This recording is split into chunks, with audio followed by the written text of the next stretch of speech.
नमस्कार प्यारे बच्चों, इजी लर्निंग चैनल में आपका स्वागत है। आज हम करेंगे कक्षा 4 का पाठ कबीर के दोहे। तो चलिए शुरू करते हैं। ये आपकी पुस्तक में इस तरह से कबीर के 4 दोहे दिए गए हैं। हम इनका एक एक करके अर्थ जानेंगे। तो चलिए शुरू करते हैं। पहला है, ऐसी बानी बोलिए मन का आपा खोए, औरन को शीतल करे आपो शीतल होए। इसका अर्थ है कि यदि हम मधुर वाणी, मीठी वाणी, अच्छे वचन दूसरों के साथ बोलते हैं, दूसरों के सामने इस तरह की बात करते हैं जो सामने वाले को अच्छी लगे, उसके मन को भाए, उसका मन और तन आपकी बात सुनकर शीतल हो जाए, उसे बहुत अच्छा लगे, उसका उसको आनंद की प्राप्ति हो। और मीठी वाणी बोलने से जो मन का अहंकार है वो भी क्या हो जाता है, समाप्त हो जाता है। हॉर्न मतलब दूसरों को, शीतल मतलब शीतल, ठंडा लगे, अच्छा लगे। आपो शीतल हुए, अगर उस सामने वाले को, सुनने वाले को सुख की प्राप्ति होगी, वह प्रसन्नता को प्राप्त करेगा, उसे अच्छी अनुभूति होगी, तो उसे सुख की प्राप्ति होगी, तो वो आपको और अधिक सुनना चाहेगा। तो इसलिए हमें क्या करना चाहिए, हमेशा मीठी वाणी ही बोलनी चाहिए।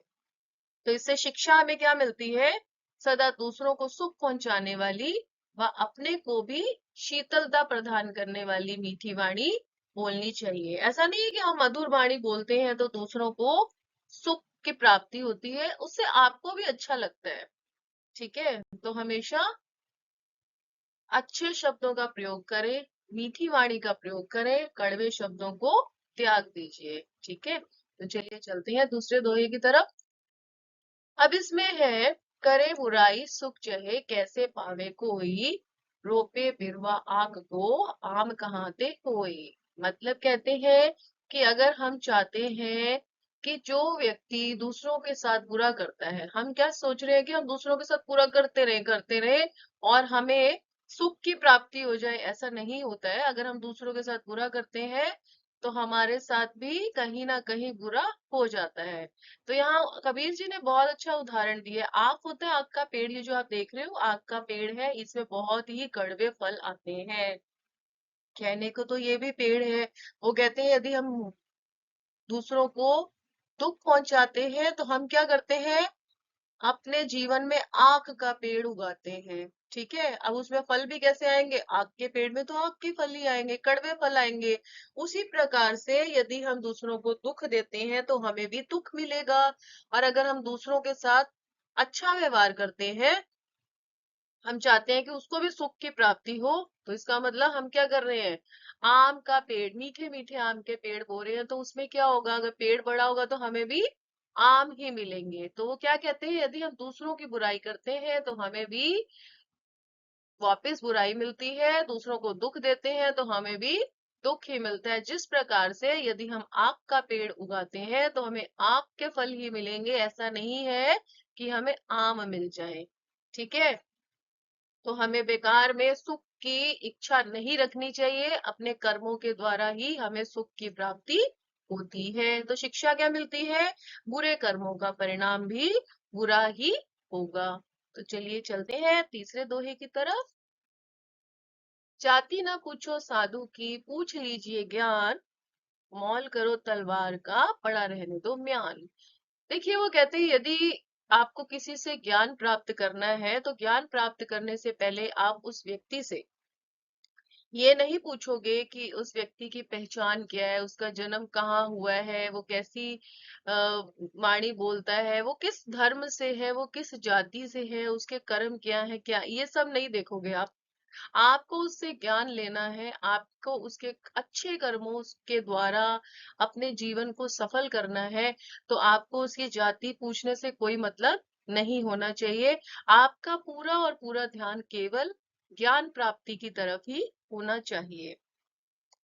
तो वो क्या कहते हैं, जाति ना पूछो साधु की, कि साधु से हमें क्या मिल रहा है, ज्ञान की प्राप्ति हो रही है, तो हम उसकी जाति नहीं पूछेंगे, हम केवल क्या करेंगे, उससे ज्ञान प्राप्त करेंगे। अब उसी प्रकार से कहते हैं कि अगर मोल करो तलवार, ये नहीं है कि हमारे पास कितनी महंगी तलवार है।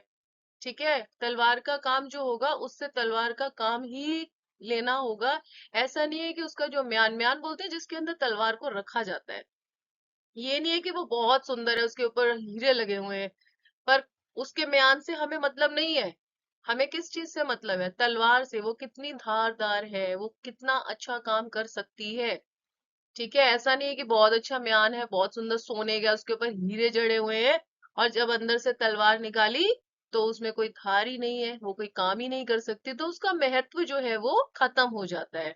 उसी प्रकार से हमें जाति से मतलब नहीं है, जाति से मतलब नहीं यानी कि तलवार के म्यान से मतलब नहीं है, हमें उसके कर्मों से मतलब है, यानी कि तलवार के कर्म से। ये उदाहरण दिया गया है कबीर दास जी ने, उसके साथ जोड़कर इसको एक उदाहरण के माध्यम से आपको समझाने की का प्रयास किया गया है कि हमें केवल विद्वानी जो व्यक्ति है उसका उसका ज्ञान देखना चाहिए, ना कि उसकी जाति पूछनी चाहिए।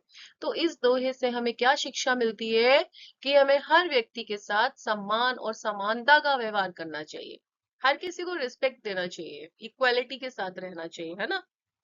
और ज्ञान और गुणों का महत्व, उसमें कितना ज्ञान है और उसमें क्या गुण है, उसके आधार पर ही हमें कार्य करना चाहिए। ऐसा नहीं कि उसके साथ इस प्रकार का असमानता का व्यवहार करके हम किसी प्रकार का जाति भेद करें, ऐसा नहीं होना चाहिए। ठीक है, तो चलते हैं तीसरे दोहे की तरफ, चौथे की तरफ। बड़ा हुआ तो क्या हुआ जैसे पेड़ खजूर, पंथी को छाया नहीं फल लागे अति दूर। देखिए, जो खजूर का पेड़ होता है वो बहुत अधिक बड़ा लंबा होता है, और उसके पत्ते, उसका फल भी बहुत अधिक ऊपर जाकर लगता है। अब ऐसे ऊंचे पेड़ का क्या फायदा, अगर आप इस पेड़ के नीचे जाके बैठ जाते हैं तो आपको छाया नहीं मिलती है। तो कबीरदास जी यहाँ क्या कहते हैं कि खजूर के पेड़ की तरफ बड़ा होने का कोई फायदा नहीं है। जो ना तो राहगीर, पंथी कौन होता है? राहगीर, जो राह से निकल रहे हैं, राह से जा रहे हैं, है ना, जो निकल के जा रहे हैं, वो थोड़ी देर बैठकर उस पेड़ के नीचे आराम नहीं कर सकते, क्योंकि पेड़ की जो छाया है वो उस पेड़ के नीचे ही नहीं आती। इतना लंबा होने की वजह से उसकी छाया कहीं और जाके आती है, और वो भी बहुत छोटी सी, जिसमें वो जो रागीर है वो नीचे बैठकर आराम नहीं कर सकता।